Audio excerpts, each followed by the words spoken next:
Where's the Templar dude? Have to look for him again. Look for Cole. This thing is not a stray puppy you can make into a pet. It has no business being here. Wouldn't you say the same of an apostate? Inquisitor, I wondered if Cole was perhaps a mage, given his unusual abilities. He can cause people to forget him, or even fail entirely to notice him. These are not the abilities of a mage. It seems that Cole is a spirit. It is a demon. If you prefer, although the truth is somewhat more complex. I'm not sure how much more complexity I need, Solus. Indeed, my dear. He may call it whatever he likes, but it is still a threat. In fact, his nature is not so easily defined. Speak plainly, Solas. What are we dealing with? Demons normally enter this world by possessing something. In their true form, they look bizarre, monstrous. But Cole looks like a young man. Could it be possession? No. He has possessed nothing and no one. And yet he appears human in all respects. Cole is unique, Inquisitor. More than that, he wishes to help. I suggest you allow him to do so.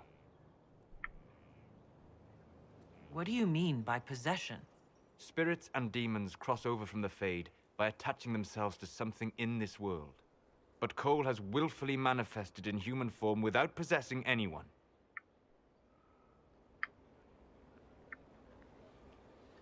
The demons who came through the breach, or through the rifts, weren't possessing anything. These demons were drawn through against their will, driven mad by this world. But Cole predates the breach. From what we can tell, he has lived here for months, perhaps years. He looks like a young man. For all intents and purposes, he is a young man. It is remarkable. I should hear what Cole has to say for himself. Where is he now? He was right.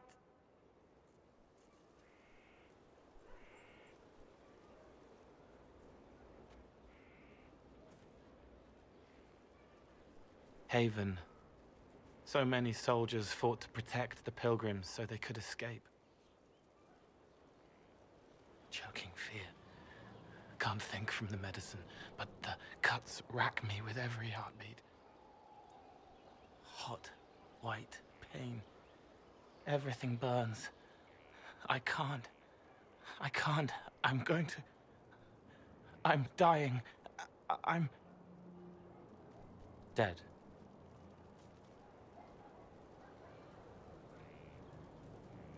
Glad to see you're settling in, Cole. Here I was worried you'd have trouble making friends. Some pretty black humor. Every breath slower. Like lying in a warm bath. Sliding away. Smell of my daughter's hair when I kiss her goodnight. Gone.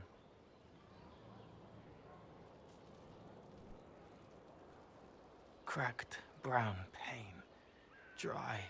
Scraping. Thirsty. Here. Thank you. It's all right. She won't remember me. Solus tried to explain what you are, but honestly, I stopped listening after a while. Any chance you could explain it? Yes? I used to think I was a ghost. I didn't know. I made mistakes, but I made friends too. Then a Templar proved I wasn't real. I lost my friends. I lost everything. I learned how to be more like what I am. It made me different, but stronger. I can feel more. I can help.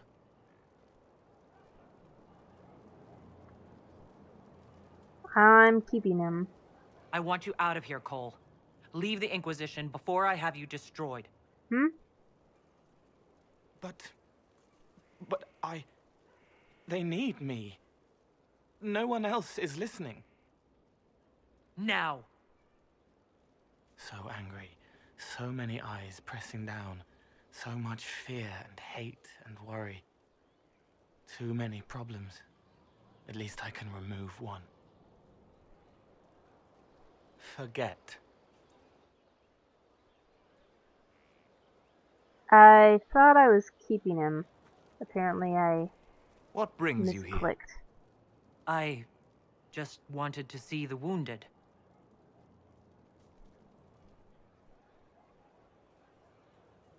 Whoops. I'm not retconning that. I do, however, find it kind of interesting that Cole and I think Sarah are the only ones that you can send away. Blackwall, Solus, Varric, Vivian, Dorian. None of them have Iron Bolt. None of the rest of them have that option to send away, but Sarah and Cole do, and I kind of wonder why that is. Whatever. I misclicked. I didn't mean to send him away. I'm not gonna be too broken up about it. I didn't like Cole. Did you need something? Did you leave anyone behind in Kirkwall? You think I've asked that? I fear I made few friends there, and my family's in Ferelden. No one special caught your interest? Not in Kirkwall. That's all for now. Should you require anything, I'll be here.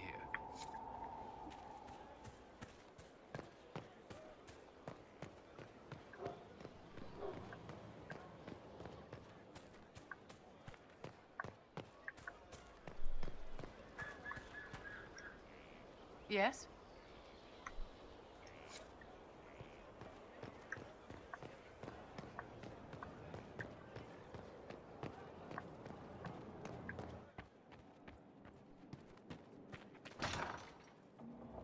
Ah, damn it. I have no idea where that Templar dude is. I'll check here again. Oh, come on.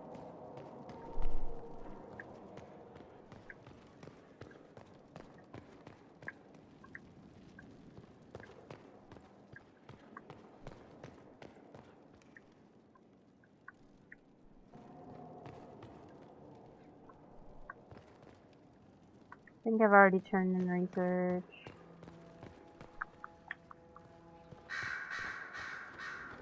Roderick, that Chantry fellow who led us through the mountain from Haven. You know he died, I assume. Got us as far as the camp, and then that was it. Oh. That's too bad. I helped him walk. He talked about you quite a bit. He just needed to be sure you were Andraste's chosen. He was terrified of what it meant, if it were true. But in the end, he believed. He asked me to tell you he was sorry.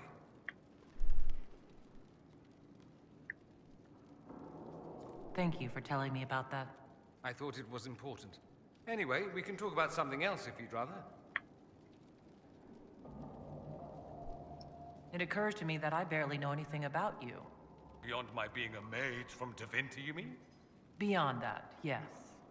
And beyond my being so charming and well-dressed, which is obvious to anyone. I'm well aware of your finer qualities. Believe me. Of course you are. You're a discerning and intelligent woman, after all. Now, what was I talking about? Ah, yes, me. I am the scion of House Parvis, a product of generations of careful breeding and the repository of its hopes and dreams. Naturally, I despised it all. The lies, the scheming, the illusions of supremacy. That's Tevinter in a nutshell, isn't it? Needless to say, my family was not happy with my choices.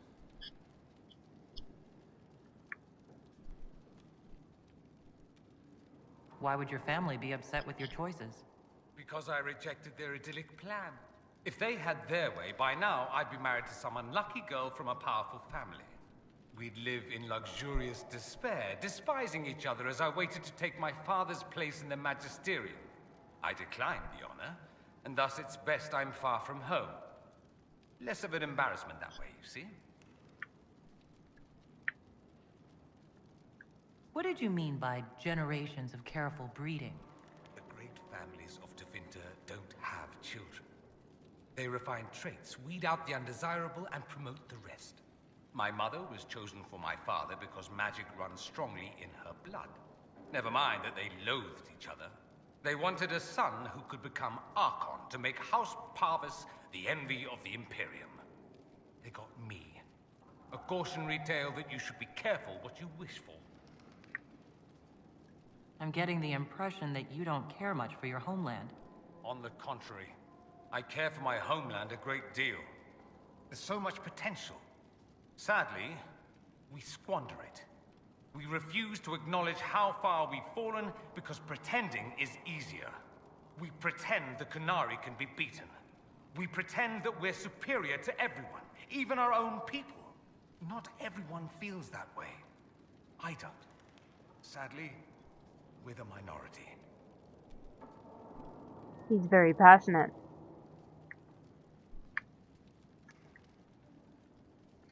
Why remain with the Inquisition? Why not go back to Tevinter? I'm not exactly welcome back home. Not that it matters, I'm quite accustomed to being a pariah. It adds to my charm. I can do more for Tevinter here. If the Venatori succeed, it'll set my homeland back 1,000 years. I'm sure some Magisters would disagree, but that's why we kill them. I think I've heard enough. That's too bad. I never tire of talking about myself. No. I'd like to ask you about Tevinter. Ah, yes. Everyone outside the Imperium always seems quite fascinated by it. Probably why they come up with so many ridiculous tales. Flying cows over Minrathous. That's madness. All right, that one's actually true, but the cows didn't have wings. I digress. Anything in particular you wanted to know? It seems strange that an entire empire would be ruled by mages. I find it strange that your mages don't rule anything at all. Actually, the fiction in the Imperium is that mages don't rule. The Magisterium rules. That Magisters are all mages is considered a convenient technicality. What is the Magisterium, exactly? The upper house of the Imperial Senate, and the only part worth having a seat on. Those seats are split among the circles of Magi, the Chantry, and the major families. All mages now. It's odd that outside the Imperium, you use Magister like it applies to every Tevinter mage.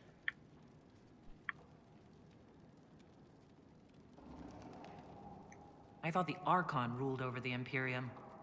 Well, yes. Technically, he can overrule laws passed by the Magisterium, but that never happens. Even so, he gets to appoint new Magisters, which means all the families vie madly for his favor. Thus, the Archon gets invited to all the parties. The truest path to Tevinter influence, let me tell you. If it's a fiction, that means mages do rule then. Yes and no. Let me put it this way. Mages do rule, but not all mages are equal. If you're not from the right family, chances are you don't rule anything. Maybe you're even a slave. The idea that anyone could be a mage, however, keeps the masses placated. Can anyone be a mage? Technically, the potential runs mostly in bloodlines, but it's been known to happen. More importantly, commoners believe it can. Tevinter legend is chock full of mage heroes from humble origins. So they hold out hope. Someday my son or my son's son will be a mage. Someday. Poor sods don't realize that means he'll be a quaestor at the arse end of the 100 Pillars, at best. Being a quaestor isn't a good thing? I imagine the average non-mage likes to think so. Counting numbers and shuffling papers all day is better than many occupations after all. If you're a second-class citizen among a pack of piranha, however, your outlook changes. Let me ask you something else. Of course. Anyone who talks about the Imperium mentions slavery. It's the center of the slave trade. Ah, that is true. And? Did you have slaves? Not personally, but my family does and treats them well. Honestly, I never thought much about it until I came south. Back home, it's how it is. Slaves are everywhere. You don't question it. I'm not even certain many slaves do. You think slaves like it that way? Don't be ridiculous. I didn't say they like it. It's all most of them know. In the south, you have alienages, slums, both human and elven. The desperate have no way out. Back home, a poor man can sell himself. As a slave, he could have a position of respect, comfort, and could even support a family. Some slaves are treated poorly, it's true. But do you honestly think inescapable poverty is better? Is that what you call it? Treated poorly? Abuse heaped upon those without power isn't limited to Tevinter, my friend. I don't know what it's like to be a slave, true. I never thought about it until I saw how different it was here. But I suspect you don't know either. Nor should you believe that every tale of Tevinter excess is the norm. Just how often is blood magic used there? Oh, not at all. Not at all? That's what any Magister would tell you. They'd be convincingly offended by the notion, too. Of course, what people call blood magic here, and what we consider blood magic, are two different things. What's considered actual blood magic in Tevinter? Blood magic isn't inherently dangerous. Using your own blood or that of a willing participant, what's the harm? The problem is that what's permitted only gets you so much power. And what if you need more? You always need more. That's where we get into sacrifices and demon summoning. None of that is done. Not officially. Behind closed doors, it's a different story. Real blood magic can give you an edge, a leg up against your opponents.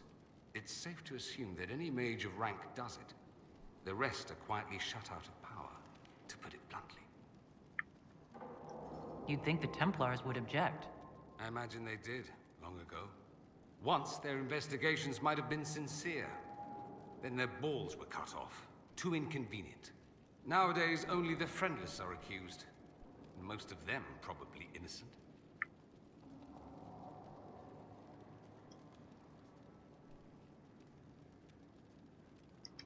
I'm wondering if the Imperium would be a useful ally. I'd think you'd be more concerned whether or not they'd support the Venatori. They won't, of course. At least, not officially. They'll disavow all knowledge of dangerous cultists. Secretly, many Magisters will rejoice at the idea. And if the South falls to chaos in the meantime, all the better. It would be in the Imperium's best interest to help. Surely it could use allies. I think the Imperium gave up on the idea of allies a long time ago. We've been fighting the Qunari for what?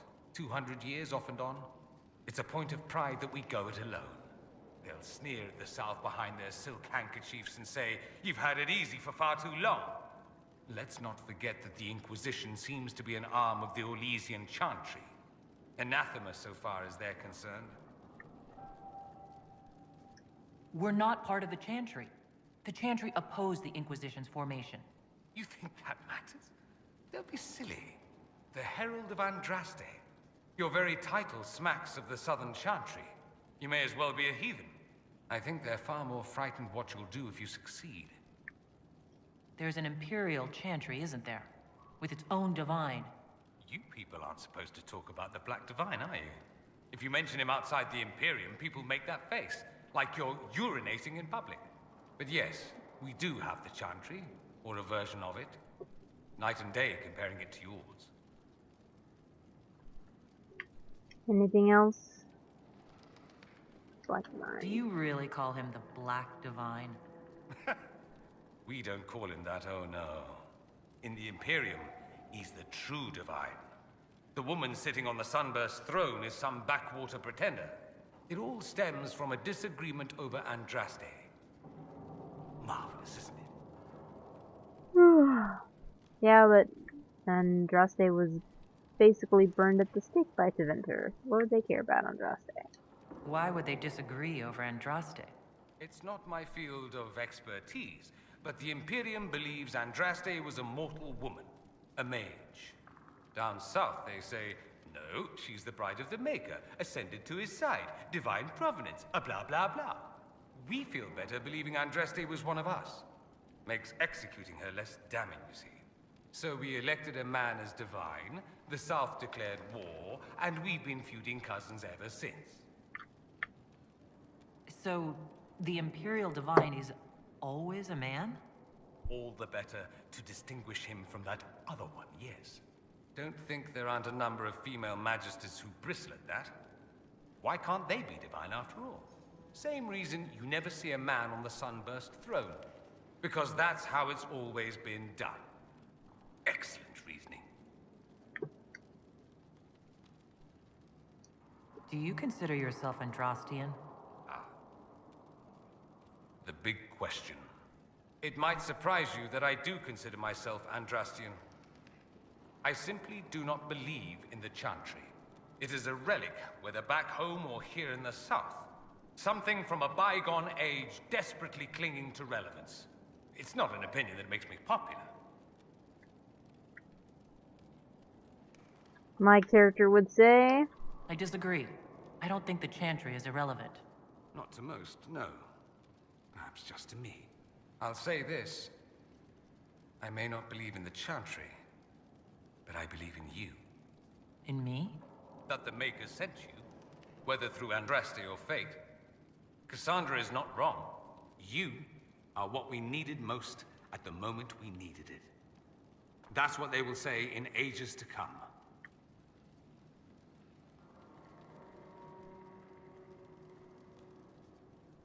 You don't seem like the religious sort, to be honest. If you define religious as sitting in a chantry and listening to a blithering hen tell you how to live, then no. If you define it as believing in the possibility that something larger than yourself exists, then yes, by all means. The world is bigger than I, even bigger than you. It laughs at all the things we think we know. The Maker doesn't need me to believe, but I do. The thought of no one at all watching out for us is too frightening. I don't really understand what this question is for. The Chantry? I'm not sure. But Let me we'll ask you call it. something else. So many questions. That's all I wanted to know. Fair enough.